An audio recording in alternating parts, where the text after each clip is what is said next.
പെരുമഴയിൽ കുന്നാന്തോട്ടിൽ ബണ്ട് പൊട്ടി, ഒഴിവായത് വൻ ദുരന്തം.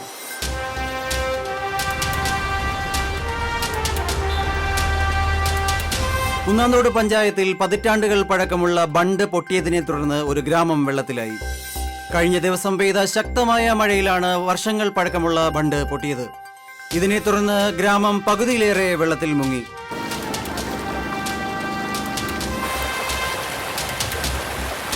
ഏക്കർ കണക്കിന് കൃഷിസ്ഥലങ്ങൾ ഇപ്പോൾ വെള്ളത്തിനടിയിലാണ്. സംഭവ സ്ഥലത്ത് നിന്നും അനൂപ് ചേരുന്നു. അനൂപ്, പറയൂ, എന്താണ് അവിടെ സംഭവിച്ചുകൊണ്ടിരിക്കുന്നത്? എത്ര മൃതദേഹങ്ങൾ കിട്ടാനുണ്ട്? എത്ര പേർ മരിച്ചു? പ്രശാന്ത്, ഇവിടെ ആരും തന്നെ മരിച്ചിട്ടില്ല എന്ന ദുഃഖകരമായ വാർത്തയാണ് എനിക്ക് ആദ്യം അറിയിക്കാനുള്ളത്. പഴക്കം ചെന്നതാണെങ്കിലും കേരളത്തെ നടുക്കിയ പ്രളയ സമയത്ത് പോലും യാതൊരു പ്രശ്നങ്ങളും ഇല്ലാതിരുന്ന ഒരു ബണ്ടായിരുന്നു ഇത്. ഇപ്പോൾ സ്ഥലവാസിയായ ലൂയിസ് എന്ന വ്യക്തിയുടെ പറമ്പിലെ അനധികൃത തടയണ തുറന്നു വിട്ട മൂലമുണ്ടായ വെള്ളപ്പാച്ചിൽ കാരണമാണ് ഇത് തകർന്നതെന്ന് ഇവിടുത്തെ നാട്ടുകാർ ആരോപിക്കുകയാണ്. ഇവിടുത്തെ നാട്ടുകാരിൽ ചിലർ നമ്മോടൊപ്പമുണ്ട്. നമുക്ക് അവരോട് ചോദിക്കാം. ചേട്ടാ, എന്താണ് സത്യത്തിൽ സംഭവിച്ചത്? ഇവിടെ ലൂയിസ് എന്നും പറഞ്ഞ ഒരുത്തുണ്ട്. അവനും നമ്മളെ ഇവിടുത്തെ പഞ്ചായത്ത് മെമ്പറും കൂടെയാണ് ഈ വലിയ ദുരന്തം ഇവിടെ ഉണ്ടാക്കി വെച്ചത്. മെഡിക്കൽ കോളേജ് എന്ന് പറഞ്ഞ ഏക്കർ കണക്കിന് പാടമാണ് അവന്മാർ നേരത്തെ. ആ പാടത്തോട്ട് വെള്ളം കയറാതിരിക്കാൻ കെട്ടിയ തടയണ പൊട്ടിയത് കാരണമാണ് ഇപ്പൊ ഈ ബണ്ടും പൊട്ടിയത്. ഇത്ര ദുരന്തം ഇവിടെ ഉണ്ടായത്. അതെ, ഈ മെഡിക്കൽ കോളേജിന് വേണ്ടിയല്ല അവർ ഈ സ്ഥലം എടുത്തത്, ഇവിടെ പണി തുടങ്ങുന്നത്. ഇവിടെ ആയുർവേദ റിസോർട്ടാണ് വരാൻ പോകുന്നത്. അത് അവരുടെ വേറെ കളി, ലൂയിസ് ഉൾപ്പെട്ട ടീമിന്റെ വേറെ കളി. അത് നമുക്ക് നല്ലപോലെ അറിയാം. പക്ഷെ ഇത് കാരണം ഈ വെള്ളത്തിന് പോകാൻ സ്ഥലമില്ല. ഇവരെല്ലാ സ്ഥലവും മണ്ണിട്ട് നികത്തി. അപ്പൊ ഇപ്പോ ഗ്രാമം പകുതിയും വെള്ളത്തിലാണ്. മഴ പെയ്ത് ആ തടയണ നിറഞ്ഞപ്പോഴത്തേക്ക് ലൂയിസ് ആ തടയണ അങ്ങ് തുറന്നു വിട്ടുകയും ചെയ്ത് ബണ്ട് പൊട്ടുകയും ചെയ്തു. ഇപ്പൊ എന്തെങ്കിലും അധികൃതർ എന്തെങ്കിലും നടപടി എടുത്തില്ലെങ്കിൽ കൃഷി മുഴുവൻ നശിക്കുന്ന, നാട് മൊത്തം ഇതിലാവും. നമുക്ക് ലൂയിസിനെ നോക്കി നിൽക്കാൻ ഒന്നും പറ്റില്ല. അത് പറ്റൊന്നുമില്ല. അത് പെട്ടെന്ന് അതിന് വേണ്ട നടപടി എടുക്കണം.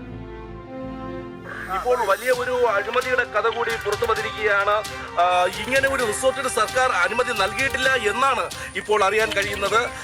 പാടം നികത്തുന്നത് കുറ്റകരമാണ് എന്നിരിക്കെ ഏക്കർ കണക്കിന് നെൽപ്പാടങ്ങളാണ് ഇവിടെ പഞ്ചായത്ത് അധികൃതരും ബാക്കിയുള്ള TK ഗ്രൂപ്പ് എന്ന കമ്പനികളുടെ ഒത്താശയോടുകൂടി നികത്തിയിരിക്കുന്നത്. അത് മാത്രമല്ല, കാലപ്പഴക്കം ചെന്ന ബണ്ട് പുനർനിർമ്മിക്കാനുള്ള കാശും ഇവർ മുക്കിയിരിക്കുന്നു മറ്റൊരു ആരോപണമുണ്ട്. സ്ഥലം മുക്കിയിരിക്കുന്നെന്നാണ് ഇവിടെ പറഞ്ഞിരിക്കുന്നത്. സ്ഥലം MLA ഇന്ന് വെള്ളം കയറിയ പ്രദേശം മുഴുവൻ സന്ദർശിക്കുമെന്ന് പറഞ്ഞിട്ടുണ്ട്. അദ്ദേഹം ഏതാനും നിമിഷങ്ങൾ തന്നെ ഇവിടെ എത്തിച്ചേരുമെന്നാണ് പറഞ്ഞിരിക്കുന്നത്. പ്രശാന്ത്,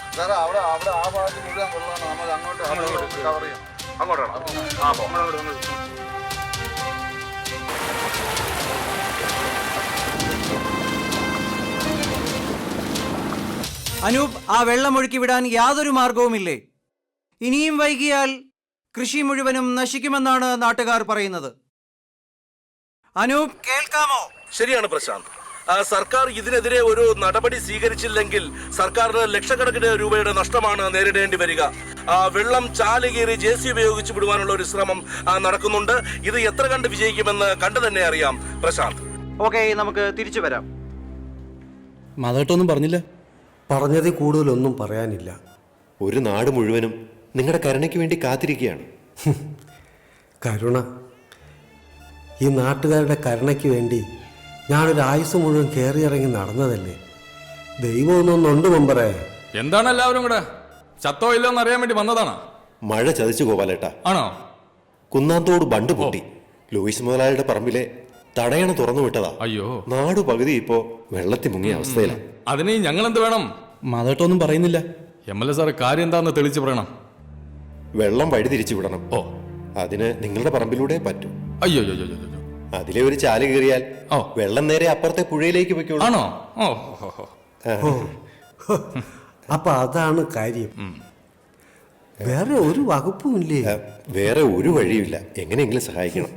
പാടം നികത്തി മെഡിക്കൽ കോളേജ് ഉണ്ടാക്കാൻ സൗകര്യം ചെയ്തു കൊടുക്കുമ്പോൾ ഓർക്കണമായിരുന്നു ഒഴുകി വരുന്ന വെള്ളത്തിന് പോകാനും ഇടം വേണമെന്ന്. വെറുതെ വേണ്ട, നാട്ടുകാരെന്തിനു തയ്യാറാ. നിങ്ങൾ പറയുന്നതാ വില. പൊന്നുകൊണ്ട് മൂടാന്ന് പറഞ്ഞാലും ഒരു തരി മണ്ണ് ഞങ്ങൾ ഇവിടെ തരത്തില്ല.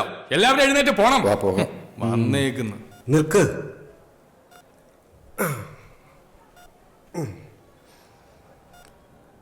എനിക്ക് സമ്മതമാണ്.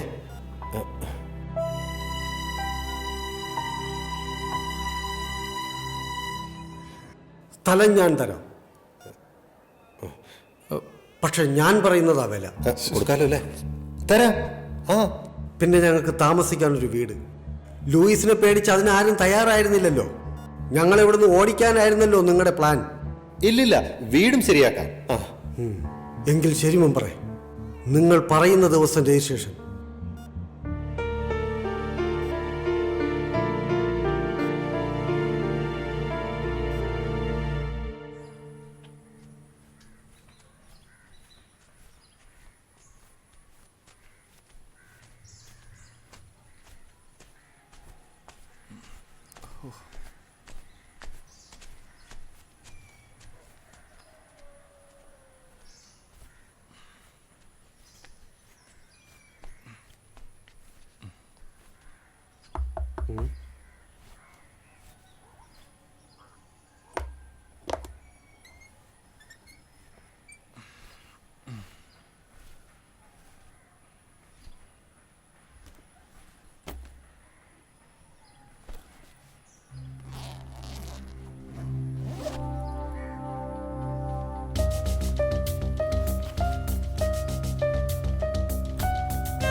നമ്മൾ ജയിച്ചു ഇല്ലേ?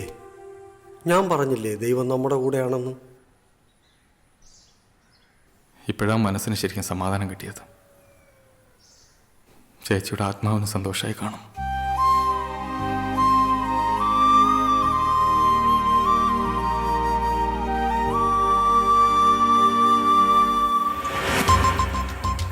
ഗോപാല, ഇടവപ്പാതി വരാറായി. എവിടെയെങ്കിലും പൊട്ടിയാ പോരാ. ആമച്ചുഴി അവിടെ പൊട്ടണം. പറ്റൂ? പൊട്ടും. ഇന്നേക്ക് 7-ാം ദിവസം പൊട്ടിയിരിക്കും. അതത്ര എളുപ്പമുള്ള കാര്യമല്ല. എത്ര മഴ പെയ്താലും ഈ ബണ്ട് നിറയില്ല. അതിനും മാത്രം വെള്ളം ഒരുമിച്ചൊഴുകി വന്നാലേ ഈ ബണ്ട് തകരൂ. അതിനിപ്പോ എന്ത് ചെയ്യും? ഇടവപ്പാതി കനക്കുന്ന സമയത്ത് ലൂയിസിന്റെ തടയണ തുറന്നു വിടാറുണ്ട്. ആ വെള്ളം കൂടി ഇങ്ങ് വന്നാൽ ഈ ബണ്ട് തകരും. പക്ഷേ അത് നേരെ നെല്ലാറിലോട്ടല്ലേ പോകുന്നത്?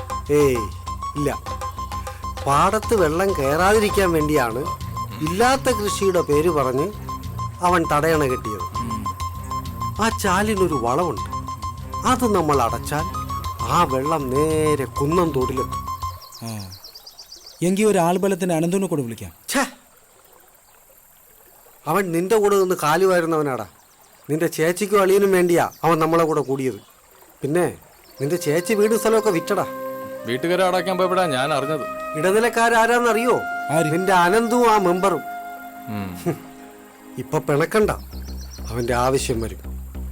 ഞാൻ പറയാം.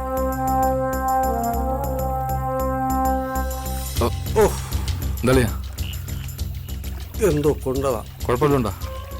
കുഴപ്പമില്ല. നോക്കി വാ. വേണ്ട. അച്ഛൻ ചൊക്കറക്കണ്ണ രവി. ആശാനെ നിങ്ങളായിരുന്നു? ഞാൻ മുനി സുനി. എന്താടാ സുനി? ആളെയൊക്കെ ഉണ്ടാ? 2-3 ഉണ്ടോ? ഒന്ന് പേടിക്കാതെ വാളിയാ. പേടിയല്ല, പിന്നെ നമ്മൾ ഉദ്ദേശിച്ച കാര്യം നടക്കുന്നവരെ സൂക്ഷിക്കണ്ടേ? നോക്കുക. പിന്നെ ലൂയിസിന്റെ പറമ്പിൽ കയറി ചാലടയ്ക്കുന്നത് സൂക്ഷിച്ചു വേണം. അവന്റെ ആൾക്കാർ കാണരുത്. അതുപോലെ ബണ്ടിനടുത്ത് പോകുന്നതും ആരും അറിയരുത്. അളിയും പേടിക്കണ്ട. അത് പൊട്ടുന്ന സമയം നമ്മൾ ഈ നാട്ടിൽ ഉണ്ടാവാതിരുന്ന പോലെ.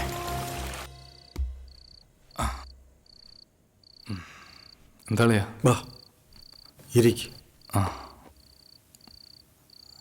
നാളെ കല്യാണ വീട്ടിലുള്ള ചടങ്ങ് കഴിഞ്ഞാലുള്ള കളിയിൽ അവനും ഉണ്ടാവണം. ഇവന്റെ അനന്തു കൂടെ നിന്ന് പണിയുന്നവന് കൂടെ നിർത്തി തന്നെ പണി കൊടുക്കണം. പക്ഷേ ഒരു പക്ഷേ ഇല്ലളിയ, ദൈവം കൂടെ നിൽക്കും. ലക്ഷ്യമാണ് പ്രധാനം. കല്യാണ വീട്ടിൽ വെച്ച് നമ്മൾ ഉണ്ടാക്കുന്ന അടിപിടിയിൽ നാട്ടുകാരറിയണം നമ്മൾ നല്ല രസത്തിലല്ലെന്ന്. നമ്മൾ ശത്രുതയിലാണെന്ന് ലൂയിസും അറിയണം. അതിനുശേഷമുള്ള നിങ്ങളുടെ പ്ലാനിങ്ങിൽ അനന്തുവും ഉണ്ടാവണം. അനന്തുവിനെ കൊണ്ട് തന്നെ ലൂയിസിന്റെ ഷാപ്പിൽ നിന്ന് സാധനം വാങ്ങിപ്പിക്കണം. എന്നിട്ട് അവന്റെ മുമ്പിൽ വെച്ച് തന്നെ ചേർക്കാനുള്ളത് ചേർക്കണം. എനിക്കൊരു കുഴപ്പമില്ല മക്കളെ, ചത്താലങ്ങ് പോട്ടടാ. ഈ ജീവൻ അതും നിങ്ങൾക്കുള്ളതാ. അളിയനെ ഞാൻ അങ്ങനെ ഒറ്റയ്ക്ക് വിടില്ല. അത് ഞാൻ എൻ്റെ പെങ്ങക്ക് കൊടുത്ത വാക്കാ.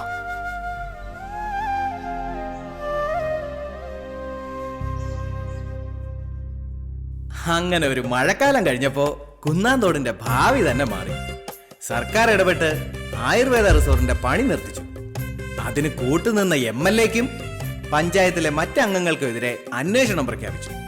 കൂട്ടത്തിൽ നമ്മുടെ മെമ്പറെയും പാർട്ടിയിൽ നിന്ന് സസ്പെൻഡ് ചെയ്തു. പിന്നെ കൂടുതൽ കഷ്ടത്തിലായത് നമ്മുടെ ലൂയിസ് മുതലാളിയാണ്. ബണ്ട് പൊട്ടിക്കാൻ കാരണം ലൂയിസ് ആണെന്ന് അറിഞ്ഞ നാട്ടുകാർ അയാൾക്കെതിരെ തിരിഞ്ഞു. മാധവനെയും കുടുംബത്തെയും നാടുകടത്താൻ എന്തിനും തുനിഞ്ഞ ലൂയിസ് അവസാനം ഉള്ളതെല്ലാം വിറ്റുപറക്കി തന്റെ ഭാര്യ വീട്ടിലോട്ട് താമസം മാറേണ്ടി വന്നു.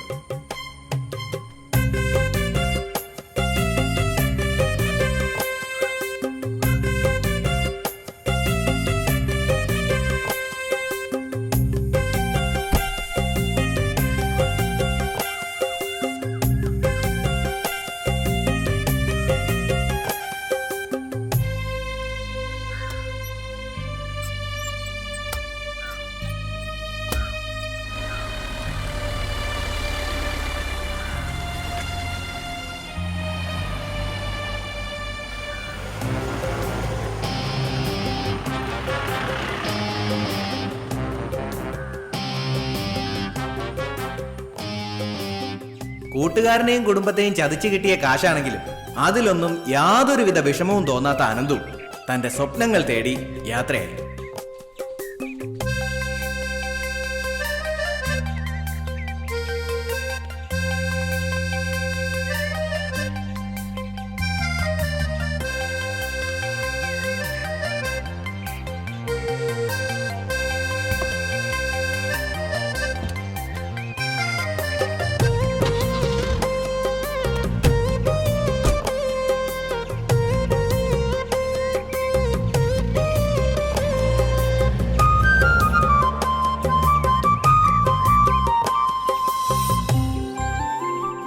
സത്യത്തിൽ ലോട്ടറി അടിച്ചത് നമ്മുടെ പ്രത്യുഷ് മാധവന. മഴക്കാലം മാറിയപ്പോ അവന് നല്ല കാലം പറഞ്ഞു. സ്ഥലം വിറ്റ് കിട്ടിയ കാശിന് ബിസിനസ് മെച്ചപ്പെടുത്തിയ പ്രത്യുഷ് ഇപ്പൊ മാളുവിന്റെ കൂടെ സന്തോഷത്തോടെ കഴിയുന്നു. പിന്നെ നമ്മുടെ മാധവൻ ചേട്ടന്റെയും ഗോപാലൻ ചേട്ടന്റെയും കാര്യം അത് പ്രത്യേകം പറയേണ്ടതില്ലല്ലോ.